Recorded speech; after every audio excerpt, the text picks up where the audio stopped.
Good afternoon, everyone. I tried to cut this video and I got a phone call and it ruined things, so now I'm off my mojo. But first things first, if you started the challenge on January 4th with us, then today actually marks the 31st day of the challenge. So you have successfully gone through 1 month of the challenge. Pat yourselves on the back, congratulate yourselves, and celebrate that win. That's step one. Celebrate every single win, because what I'm about to talk about are some of the obstacles you are having based on your own expectations. And we'll get to that in just a second. If you've hit 31 days, then yesterday or today would have been the day that you chose to weigh yourself and take new measurements and compare them to 30 days ago. So first, let me start by saying, if you're getting on the scale more than once every 30 days, throw the motherfucker away. I don't want you to look at that scale, step on it, or give two shits what it says. You can weigh yourself once a month, 3 times in the course of the challenge. That's it. If you've taken any of my classes, you understand why this is, because the scale is a liar. It has nothing to do with the progress that you're making whatsoever, nor does it have anything to do with your body composition, which is what actually matters. I'll get to this in a second. Number 2, you are going to have 4 sets of measurements. The day you started, the 30-day mark, the 60-day mark, and the 90-day mark. In that time, what you will notice is that your measurements should shrink. But more importantly, I want you to celebrate the other wins, the non-scale, non-size victories you have all the time. I have more energy. I'm sleeping better. I have more focus, clarity, concentration, cognitive ability. I'm less achy. My joints are less stiff. I can move around more. My mobility has increased. I'm noticing when I'm hungry. I'm seeing the difference in how I feel when I wake up. My moods are more regulated. These are all physical wins telling you that you're moving in the right direction. You're giving your body the things that it desires, that it needs, that it wants, that you're setting it up for success. So that's most important. Number 2, I get questions quite frequently about plateaus, or expectations. In 30 days, you haven't hit a plateau. Your body is figuring out what it wants to do, how it's supposed to work. I want to talk a little about expectations, because I think that that's the place where people tend to fail, because you have an unrealistic expectation. This is not just true in weight loss. This is true in every single area of your life, whether it is your job, your family, your relationship goals. When you don't get what you want when you want it, you suddenly decide that it's not working, or you're doing something wrong, or something has to change. Bullshit. I'm calling bullshit on you, okay? Because your body didn't break overnight, but yet you expect it to fix itself overnight. 30 days is a drop in the bucket. You have spent 10, 20, 30, 40, 50 plus years breaking your body. How about you show it a little bit of grace, because it's been protecting you from you all that time. It doesn't matter if what you were doing was what you thought you were supposed to be doing. It doesn't matter if what you were doing was listening to the advice of your idiot doctors and doing the exact opposite of what you needed to do to be healthy. It doesn't matter if you threw three sheets to the wind and didn't give a shit and ate whatever the hell you wanted. It all starts on the day you made that change. So everything prior to the beginning of this challenge doesn't matter. Yet, it's what sets you up to this point. And therefore, you can't expect your body to undo what it's been trying to fix your whole entire life in 30 days. So often in life, I find that people are disappointed. And this is something someone said to me many years ago, and it is the best piece of advice I think I've ever gotten in my whole entire life, and you can apply it to the lens of every single thing you deal with on a daily basis. The only reason I ever felt disappointed in someone else, in the outcome of a situation, in anything, was because of my own expectation. No one else can make you feel disappointment. Nothing has the power to make you feel disappointed, or to feel anyway, actually. But our disappointment is based upon our expectations. So when someone doesn't live up to your expectation, you're disappointed in them. When the outcome of an event isn't what you wanted, you're disappointed. Get where I'm going? So if you didn't lose the amount of weight you thought you should in the time you thought you should, then you're disappointed in your body. But your body is doing what it's supposed to do, given what you have allowed to happen by getting in the way of it functioning properly your whole life. And we're all guilty of that. Nobody's perfect. Not me, not anybody in our team. Nobody's perfect. We all have gotten in the way of how our biology was designed to work. We've all gotten in the way of ourselves in lots of ways, I'm sure. I do it all the time.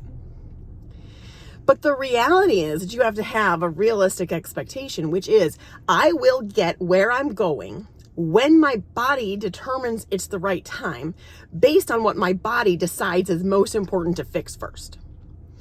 This is particularly difficult for women because we value ourselves based very much on our exterior, our weight, our looks, etc. And I'm not saying that that's right or wrong, but I'm telling you that as a woman, hormonal balance must be fixed first before you lose a fucking pound. So if there are things happening inside your body that your body decides are more important to fix, and this is true for men too. I just think that women fixate more on weight sometimes than men do, but it isn't universally women. It's both genders. But if there's something inside your body that needs to be fixed first, that's going to happen first. And there is not a damn thing you can do about that. You need to be patient. Buckle up. It's a bumpy ride, but you're in it and you're staying in it and you're not giving up. You just have to wait for your body to decide you're trustworthy enough for it to stop thinking you're starving it, for it to stop waiting for the other shoe to drop and you go back to your bad habits. Because if you quit and you go back to your bad habits, you just prove that your body was right to not trust you. Right? So, you are going to mitigate your expectation because what you think, what you want is not relevant. Not here, not now, not in anything, really. We don't get to be the driver of everything that happens in the world. We're really a passenger. And so you're going to have to wait for your body to get healthy metabolically, and the weight will come off because the weight is a symptom of other things that are wrong. The weight is not your primary problem. It never was. It never will be. It never has been. It can't. Obesity is a symptom of metabolic disease, and you have to fix that first. And that's why we start with the gut. Everything in your body starts with the gut and works out. And there is no getting around that. Your hormones can't function if your gut isn't healthy. Your detox pathways can't function if your gut isn't healthy first. Your cardiovascular system, your endocrine system, your brain, none of it works without the gut. So we start in the center and then everything starts to work from the inside out. Weight will be last, and that's how it's supposed to be. That's common. Now, men do tend to lose weight quicker than women because they have more testosterone, so they build more muscle. It's not that the weight drops off. They will notice that they look thinner, feel thinner first before we do. What you'll notice in the first 30 days generally is that inflammation will go away. So your weight per se may not change at all. Your body composition may not change at all, but you'll notice that the inflammation goes away. Your face feels thinner. You're less bloated. Your clothes might fit less snugly because that inflammation goes away. 30 days, the first 30 days are about creating habits, becoming consistent, understanding what I'm supposed to be doing. Day 31 to 60 is where the magic happens and the body begins to trust. The body begins to say, I can take over now. I can start to do the things that I was supposed to do, that you prevented me from doing. And now it's going to start fixing. Okay. And then days 60 to 90 are where we become consistent. We become patterned. We become comfortable with what we're supposed to be doing so that we never go back to how we were before. That's where you lose the desire to eat the shit that kept you down because you're seeing the progress. You know that your body is responding, right? So there's a reason this is 90 days, and there's a reason why it's structured for 90 days, and you don't get to miss a step in that 90 days because it's the discipline of creating new habits that causes the outcome and makes it sustainable now for the rest of your life. Because if you think this is a 90-day program that at the end of 90 days, you're just going to stop, you are sadly mistaken.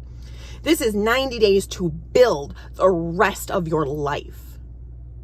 This is the foundation on which you will stand forever because you will now have an understanding of what your body expects from you, because that is more important than what you expect from it. So, talking a little bit about weight. You should be weighing yourself once every 30 days. If you step on that scale in between, throw the scale in the trash. I don't want you to step on it at all. The scale is a liar. It has nothing to do with your body composition. It doesn't tell you if you're losing weight. It doesn't tell you jack shit. It is your enemy, not your friend. And so if you cannot resist the temptation to step on that scale less than once every 30 days, I want you to give it to someone else. Get it out of your house and don't ever fucking look at it again. You can go on a public scale at the fucking grocery store once a month. But you don't need a scale in your house because that is a very bad habit and it creates psychological problems. Number 2, muscle does not weigh more than fat. Muscle consumes less space than fat. So as you build muscle and lose fat, because the more muscle you have, the more fat you burn, you will change your size. That doesn't necessarily mean that you will change your weight. Your weight may actually go up, and that is a good thing because you are building lean muscle, which is occupying less space and burning more fat. So if your weight on the scale goes up, that's a fucking good thing, not a bad thing. So stop beating yourself up about the number on that scale that I've already explained is a liar. Okay? So, scale is out. Measurements are in. We're concerned with the waist to hip ratio. So you should be measuring your waist and your hips once every 30 days. But I also like to measure bust, shoulder circumference, thigh circumference, calf. The more measurements you have, the more you can see where your body is changing. We're going to do that once every 30 days. Okay? Now, when it comes to that weight, and I tell this story in the Keto Masterclass about a girl who did the Keto Masterclass, and she started the Keto Masterclass at 193 pounds, and she finished the Keto Masterclass 90 days later at exactly 193 pounds. But she started the Keto Masterclass at a size 14, and she ended the Keto Masterclass at a size 8. That's why the weight on the scale doesn't matter today, and it won't ever matter again in your life, because it doesn't tell you what's happening inside your body. So I used the example in that class of a trip I took to Jamaica. This was many years ago. And when I was on that trip, I thought for sure I gained weight because I'd been drinking and stuff, but it was much easier for me to eat healthy outside of the country than it is to eat here. And I think if any of you have traveled abroad, you know that the quality of food in pretty much any country outside of the United States, except for the UK, Canada, and Australia. In Australia, the food is typically better. It's just that their dietary association is trying to be like the United States. But in almost any country outside the US, the quality of food is always better.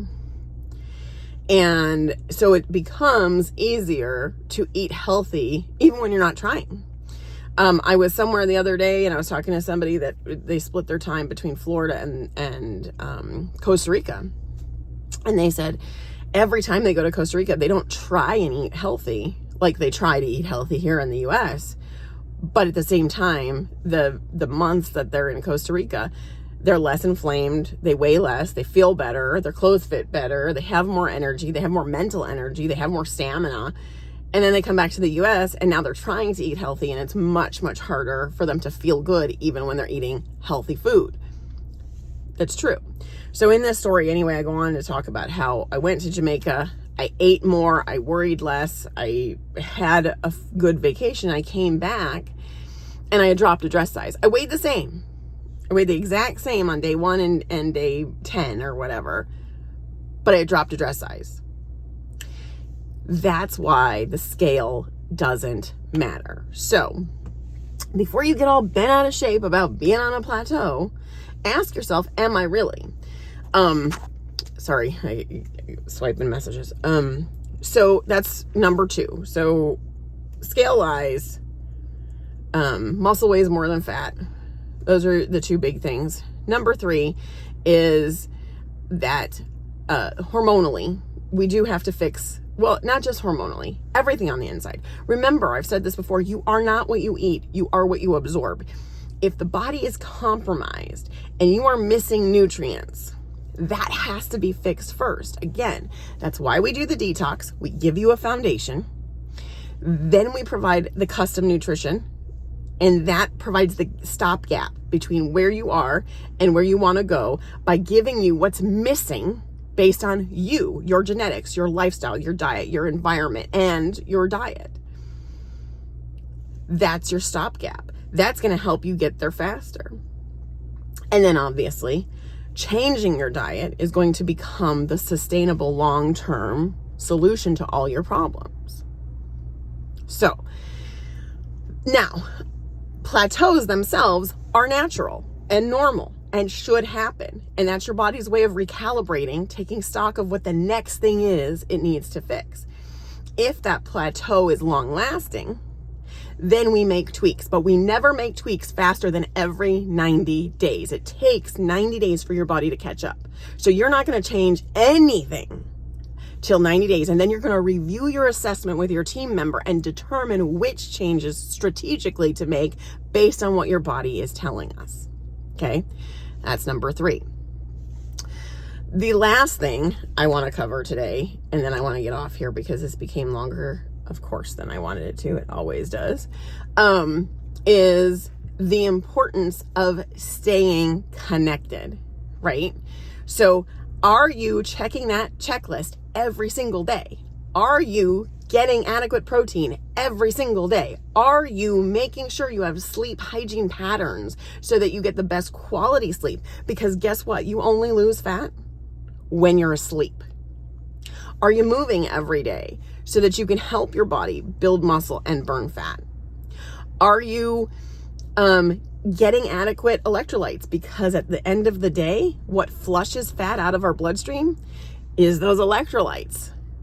As our liver and our kidney and our gallbladder are detoxing the body, that excess fat and the toxins released when you release fat cells or fat from the fat cells, because you have a set number of fat cells, you actually don't lose fat cells. When you release fat from the fat cells, it releases toxins back into your body, and all of that needs to go. So that's why hydration is non-negotiable. I don't say all these things for my health. I say them because that's what actually works and that's what actually matters. And that's why all 7 pillars of health, sunlight, sleep, stress management, diet, supplementation, hydration, and movement have to happen every day, because you are creating a system by which your body is able to function the way that it was designed to function. And when you skimp on one of those 7 pillars, you set the rest of the 6 back. So you could eat the right things every single day and mess up your sleep. And that day, your body's going to have to overcompensate. And when we get into the habit of letting things slide, we don't get the results that we want. So mitigate your expectation, be realistic, understand that if it took you 50 years to get to this point, it's going to take you more than 3 months to get out of it. Understand that your weight doesn't mean anything. Understand that your habits mean everything. And throw your scale away. Move to measurements, but still only do them once every 30 days, because your weight, by the way, can fluctuate up to 7 pounds a day, and it doesn't mean anything. 7 pounds a day. 3.5 to 4 pounds in either direction is normal variation on a daily basis. So stop weighing yourself, because it doesn't tell you anything. Okay? And when you do weigh yourself, do it at the exact same time of day, in the exact same place, butt naked, first thing in the morning. That's the only way to weigh yourself. So have a wonderful rest of your day. I hope you all are enjoying this week, and congratulations on making it through your first 30 days.